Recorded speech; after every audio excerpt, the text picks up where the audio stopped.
সুপ্রিয় দর্শক, আজ জানাবো পশ্চিমবঙ্গ এবং দেশ বিদেশের বাছাই করা গুরুত্বপূর্ণ তাজা সংবাদ। আপনি যদি আমাদের চ্যানেলে নতুন হয়ে থাকেন তাহলে অবশ্যই আমাদের চ্যানেলটিকে সাবস্ক্রাইব করুন। নিত্য নতুন খবরগুলি আপনাদের হাতের মুঠোয় তুলে দেওয়ার জন্য আমরা সর্বদা প্রস্তুত। শুরুতেই দেখে নিব সংবাদ শিরোনাম।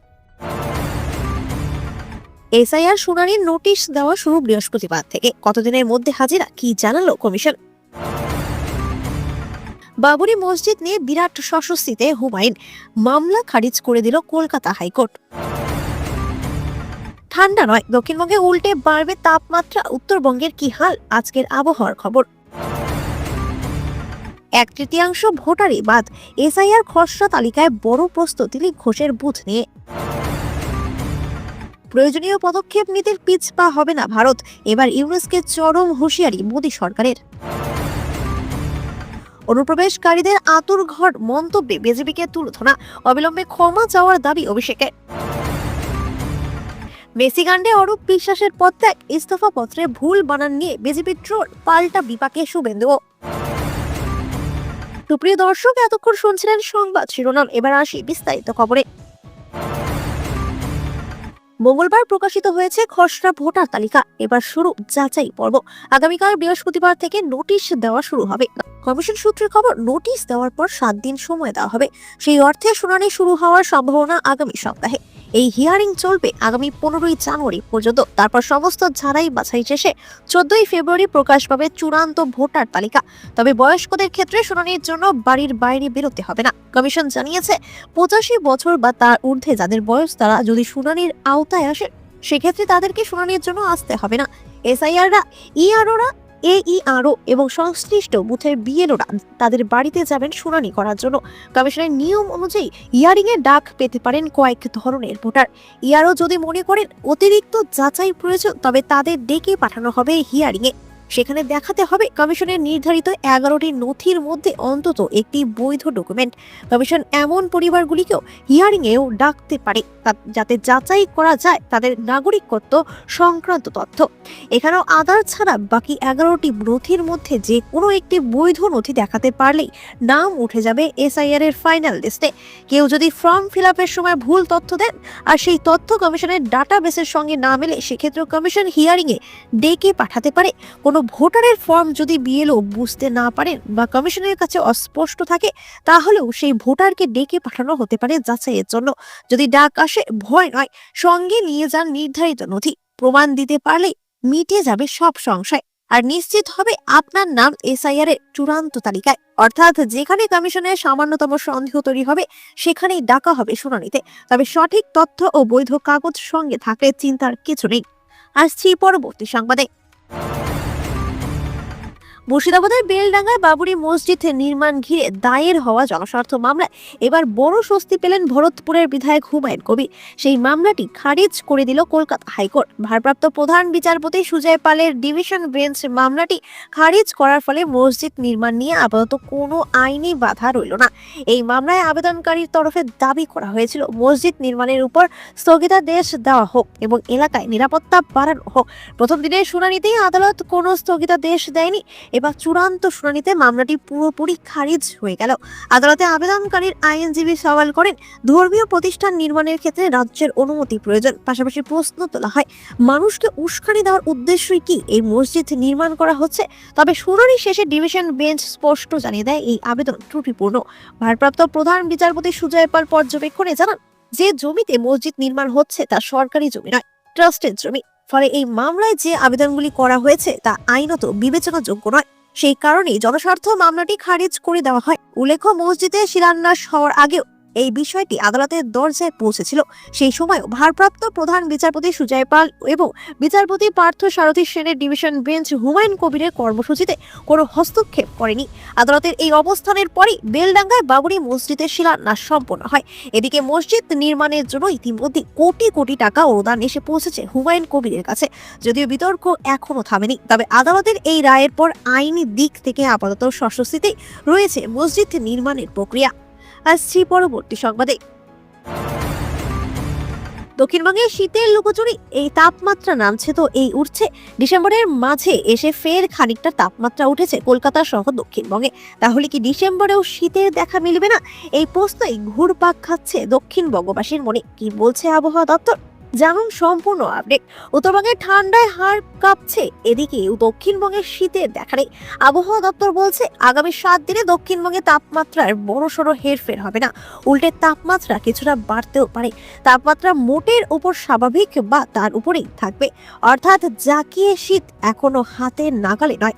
হাওয়া অফিস বলছে আগামী কয়েকদিন পশ্চিমের জেলাগুলিতে সর্বনিম্ন তাপমাত্রা 12 থেকে 14 ডিগ্রি সেলসিয়াসের মধ্যে ঘোরাঘুরি করবে।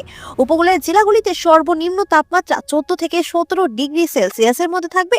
দক্ষিণবঙ্গে সর্বনিম্ন তাপমাত্রা 11 ডিগ্রি সেলসিয়াসের কাছাকাছি থাকবে। আবহাওয়া দপ্তর সূত্রে খবর, উত্তর পশ্চিম ভারতে তৈরি পশ্চিমী ঝঞ্ঝার প্রভাবে দক্ষিণবঙ্গে তাপমাত্রা নামছে না। দিনের বেলা জলীয় বাষ্পপূর্ণ বাতাস সম্পূর্ণ বিপরীত দিক অর্থাৎ দক্ষিণ পূর্ব দিক থেকে ঢুকছে। উত্তরে হাওয়া ওই পূবালি বাতাসকে বাধা না দিতে পারায় শীত পড়ছে না সেভাবে। ঊর্ধ্বমুখী হচ্ছে পারদ। পশ্চিমে ঝঞ্ঝার প্রভাব পুরোপুরি না কাটা পর্যন্ত দক্ষিণবঙ্গে নতুন করে পারদ পতনেরও সম্ভাবনা নেই। সকালের দিকে জেলায় জেলায় হালকা থেকে মাঝারি কুয়াশা থাকতে পারে, তবে কোথাও আপাতত ঘন কুয়াশার সতর্কতা নেই। পশ্চিমের বাঁকুড়া, পুরুলিয়া, ঝাড়গ্রাম এবং উপকূলের জেলা পূর্ব মেদিনীপুর এবং উত্তর ও দক্ষিণ 24 পরগনা সহ সংলগ্ন এলাকায় কুয়াশার দাপট বেশি থাকবে। উত্তরবঙ্গের জেলাগুলিতে কুয়াশার দাপট বেশি থাকবে। দৃশ্যমানতা নেমে যাওয়ার সম্ভাবনা, তার জেরে আগামী 7 দিন তাপমাত্রার বড়সড় হেরফেরের সম্ভাবনা নেই, তবে হাড় কাঁপুনি দেওয়ার শীতের দাপট অব্যাহত থাকবে। আপাতত বৃষ্টিরও সম্ভাবনা নেই, শুষ্ক আবহাওয়া থাকবে। আসছি পরবর্তী সংবাদে। গত কয়েকদিন আগে খসড়া ভোটার তালিকা প্রকাশ করেছে নির্বাচন কমিশন। প্রকাশিত খসড়া তালিকায় মোট 58,20,898 জনের নাম বাদ পড়েছে।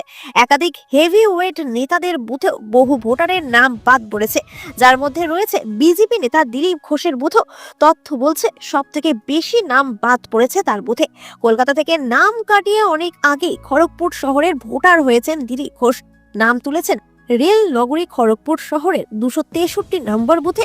এসআইআর এর কবলে পড়ে সেই বুথেই এবার নাম কাটা গিয়েছে 235 জনের, যার মধ্যে মৃত ভোটার 19, স্থায়ীভাবে স্থানান্তরিত ভোটার 11, নো ম্যাপিং 76, 196 জন ভোটার অনুপস্থিত ছিলেন। আর এই তথ্য সামনে আসতে শুরু হয়েছে বিতর্ক। যদিও রাজনৈতিক বিশেষজ্ঞদের কথায় রেল কলোনি এলাকা বলেই এই ধরনের ঘটনা ঘটছে। চাকরি সূত্রে অনেকেই এখানে আসেন, আবার অন্যত্র চলে যান, তাই ভোটার কমেছে। প্রাক্তন সাংসদ দিলীপ ঘোষের ওই বুথে আগে ভোটার ছিলেন 779। এসআইআর খসড়া ভোটার তালিকা প্রকাশের পর ভোটার কমে দাঁড়িয়েছে 472 এ। অন্যদিকে অপর হেভিওয়েটের মধ্যে রয়েছে রাজ্যের মানস ভূঁইয়া। তার 10 নম্বর বুথে মাত্র 21 জনের নাম বাদ গিয়েছে। জেলার অপর মন্ত্রী শ্রীকান্ত মাহাতো শালবনীর 308 নম্বর বুথের ভোটার, তার বুথে ভোটার বাদ গিয়েছে মাত্র 18। আবার মেদিনীপুরের বিধায়ক তথা মেদিনীপুর সাংগঠনিক জেলা তৃণমূলের সভাপতি সুজয় হাজরা শহরের 211 বুথের ভোটার, তার বুথে 135 জন ভোটার বাদ পড়েছেন, যার মধ্যে মৃত ভোটার 71 জন। বলে রাখা প্রয়োজন, কমিশনের প্রকাশিত তালিকায় মোট 58,20,898 জনের নাম বাদ পড়েছে, যার মধ্যে নিখোঁজের সংখ্যা 12,20,038 জন, অনুপস্থিত 19,88,076 জন, মৃত 24,16,852 জন, ডুপ্লিকেট ভোটার 1,38,000। ভুতুরে ভোটারের সংখ্যাও উল্লেখ করা হয়েছে খসড়া তালিকায়, সেই সংখ্যা 1,83,328 জন। ইতিমধ্যে শুনানির জন্য নোটিশও পাঠানো শুরু হয়েছে নির্বাচন কমিশন। করেছে নির্বাচন কমিশন। আসছি পরবর্তী সংবাদে। প্রথমে হুমকি, তারপর কূটনৈতিক সমর। মোহাম্মদ ইউনূসের নেতৃত্বাধীন অন্তর্বর্তী সরকারের কর্মকাণ্ডের প্রেক্ষিতে বাংলাদেশকে কড়া বার্তা দিল ভারত। ক্রমবর্ধমান নিরাপত্তা উদ্বেগের জেরে ঢাকায় অবস্থিত ভারতীয় ভিসা আবেদন কেন্দ্র বন্ধ করার সিদ্ধান্ত নিল নয়াদিল্লি। 17 ডিসেম্বর 2025 তারিখে জারি করা এক নোটিশে জানানো হয়েছে, বর্তমান পরিস্থিতিতে বাংলাদেশে ভারতীয় ভিসা পরিষেবা সাময়িকভাবে স্থগিত রাখা হচ্ছে। ভারতের তরফে জানানো হয়েছে, চরমপন্থী গোষ্ঠীর হুমকি এবং বাংলাদেশি কয়েকজন নেতার উস্কানিমূলক মন্তব্যের জেরে ঢাকায় ভারতীয় মিশনের নিরাপত্তা নিয়ে গুরুতর আশঙ্কা তৈরি হয়েছে। এরই মধ্যে ঢাকার যমুনা ফিউচার পার্কে অবস্থিত প্রধান IVAC কর্তৃপক্ষ জানায়, নিরাপত্তাজনিত কারণে কেন্দ্রটি দুপুর 2টো থেকে বন্ধ রাখা হয়েছে। ফলে পূর্ব নির্ধারিত অ্যাপয়েন্টমেন্ট থেকে বহু আবেদনকারী সমস্যায় পড়েছেন। উল্লেখ্য, বাংলাদেশে ভারতের মোট 16টি ভিসা আবেদন কেন্দ্র রয়েছে, যেখানে বছরে প্রায় 22 লক্ষ আবেদন প্রক্রিয়া করা হয়। এই সিদ্ধান্তের আগে ভারত সরকার ঢাকায় নিযুক্ত বাংলাদেশের হাই কমিশনার মোহাম্মদ রিয়াজ হামিদুল্লাহকে তলব করে। ভারতের বিদেশ মন্ত্রক ঢাকায় ভারতীয় হাই কমিশনের নিরাপত্তা পরিস্থিতির অবনতি নিয়ে তীব্র উদ্বেগ প্রকাশ করে জানায়, কিছু চরমপন্থী গোষ্ঠী ভারতীয় হাই কমিশনের আশেপাশে অশান্তি সৃষ্টির পরিকল্পনা করছে। পাশাপাশি ভারতের বিরুদ্ধে যে ভুয়ো অভিযোগ তোলা হচ্ছে, যেটা স্পষ্ট ভাষায় প্রত্যাখ্যান করেছে নয়াদিল্লি। এরই মধ্যেই বাংলাদেশের রাজধানী ঢাকায় ভারতীয় হাই কমিশন লক্ষ্য করে বিক্ষোভকে ঘিরে উত্তেজনা ছড়ায়। বুধবার জুলাই ঐক্য ব্যানারেও কয়েকশো বিক্ষোভকারী গুলশান এলাকায় অবস্থিত ভারতীয় হাই কমিশনের দিকে পদযাত্রা শুরু করলে পুলিশের সঙ্গে সংঘর্ষের পরিস্থিতি তৈরি হয়। রামপুরা ব্রিজের কাছে ব্যারিকেড ভাঙার চেষ্টা হলেও পরে পরাগ পুলিশি অপরাধে বিক্ষোভকারীদের আটকে দেওয়া হয়। পরিস্থিতি নিয়ন্ত্রণে বিপুল সংখ্যক পুলিশ মোতায়েন করা হয়। জানা গিয়েছে, এই বিক্ষোভকারীরা 2024 সালের জুলাই মাসের গণ অভ্যুত্থানের সঙ্গে যুক্ত একটি গোষ্ঠীর সমর্থক। তারা ক্ষমতাচ্যুত প্রাক্তন প্রধানমন্ত্রী শেখ হাসিনা ও দেশ ছেড়ে যাওয়া অন্যান্য নেতাদের ফেরানোর দাবিতে রাস্তায় নামে। ঘটনার ভিডিও ও ছবি সামাজিক মাধ্যমে দ্রুত ছড়িয়ে পড়ে। এই আবহে জাতীয় নাগরিক পার্টির নেতা হাসনাত আবদুল্লাহর ভারত বিরোধী মন্তব্য নতুন করে বিতর্ক উস্কে দেয়। 15 ডিসেম্বর এক সমাবেশে তিনি হুমকি দেন, বাংলাদেশ অস্বস্তিশীল হলে সেই প্রতিরোধের আগুন ভারতের সীমান্ত পেরিয়ে উত্তর পূর্ব রাজ্যগুলিতে ছড়িয়ে পড়বে। আসছি পরবর্তী সংবাদে। নির্বাচন কমিশনের বিশেষ নিবিড় সংশোধন প্রক্রিয়ার পর প্রকাশিত খসড়া ভোটার তালিকার তথ্যকে সামনে রেখে বিজেপির 1 কোটি অনুপ্রবেশকারী দাবিকে কার্যত ভুয়ো বলে দাবি করলেন তৃণমূল কংগ্রেসের সর্বভারতীয় সাধারণ সম্পাদক অভিষেক বন্দ্যোপাধ্যায়। বুধবার তিনি বলেন, নির্বাচন কমিশনের তথ্যই বিজেপি দীর্ঘদিনের প্রচারিত মিথ্যাকে প্রকাশ্যে এনে দিয়েছে এবং এই মিথ্যাচারের জন্য বিজেপির প্রকাশ্যে ক্ষমা চাওয়া উচিত। মঙ্গলবার নির্বাচন কমিশন পশ্চিমবঙ্গের খসড়া ভোটার তালিকা প্রকাশ করে। SIR প্রক্রিয়ার মৃত্যু, স্থানান্তর সহ একাধিক কারণে রাজ্য জুড়ে 58 লক্ষেরও বেশি ভোটারের নাম বাদ পড়েছে। অভিষেক বন্দ্যোপাধ্যায়ের দাবি, কমিশনের তথ্য অনুযায়ী তথাকথিত ভুয়ো বা ভুতুরে ভোটারের সংখ্যা 1.83 লক্ষ, যেটা বিজেপি নেতাদের বারবার বলা 1 কোটি রোহিঙ্গা ও বাংলাদেশি অনুপ্রবেশকারীর দাবির ধারের কাছেও নয়। অভিষেক বলেন, যারা এতদিন বলেছিলেন বাংলায় 1 কোটি অনুপ্রবেশকারী রয়েছে, আজ তাদের মুখোশ খুলে গিয়েছে। নির্বাচন কমিশনই বিজেপির মিথ্যা দাবি ফাঁস করেছে। তার অভিযোগ, গোটা দেশের সামনে পশ্চিমবঙ্গকে অনুপ্রবেশকারীদের আঁতুড়ঘর বলে বদনাম করার ধারাবাহিক চেষ্টা চালিয়েছে বিজেপি। সমস্ত বাঙালিকে বাংলাদেশি বলে দাগিয়ে দেওয়া লজ্জাজনক। এখনই এই অপপ্রচার বন্ধ হওয়া উচিত এবং বিজেপির উচিত বাংলার মানুষের কাছে ক্ষমা চাওয়া। তৃণমূলের সর্বভারতীয় সাধারণ সম্পাদক আরো জানান, SIR প্রক্রিয়া এখনো চূড়ান্ত নয়, এখনো প্রায় 45 দিন সময় রয়েছে দাবি ও আপত্তি জানানোর জন্য। তাই অযথা আতঙ্কিত হওয়ার কোনো কারণ নেই। পাশাপাশি অনুপ্রবেশ প্রসঙ্গে কেন্দ্রীয় স্বরাষ্ট্রমন্ত্রী অমিত শাহকেও নিশানা করেন অভিষেক বন্দ্যোপাধ্যায়। তার বক্তব্য, যদি সত্যি বাংলায় অনুপ্রবেশ হয়ে থাকে তাহলে তার জবাব দিতে হবে অমিত শাহকে। সীমান্ত নিরাপত্তা সম্পূর্ণভাবে কেন্দ্রীয় সরকারের অধীনে। উল্লেখ্য, 2026 সালে বিধানসভা নির্বাচনের আগে 1 মাস ধরে গণনা যাচাই পর্বের পর খসড়া ভোটার তালিকা প্রকাশ করেছে নির্বাচন কমিশন। সেখানে মৃত্যু, স্থায়ী স্থানান্তর, নকল নাম, ডুপ্লিকেট এন্ট্রি এবং গণনা ফর্ম জমা না দেওয়ার মতো বিভিন্ন কারণ দেখিয়ে নাম বাদ দেওয়ার কথা উল্লেখ করা হয়েছে। এর আগে বিরোধী দলনেতা শুভেন্দু অধিকারী অভিযোগ করেছিলেন, বিপুল সংখ্যক অবৈধ বাংলাদেশি ও রোহিঙ্গা পশ্চিমবঙ্গে রয়েছে এবং তাদের ভোটের প্রভাবেই নির্বাচনের ফল বদলে যাচ্ছে। সেই অভিযোগের প্রেক্ষিতে নির্বাচন কমিশনের এই তথ্য রাজনৈতিক মহলে নতুন বিতর্ক উস্কে দিয়েছে।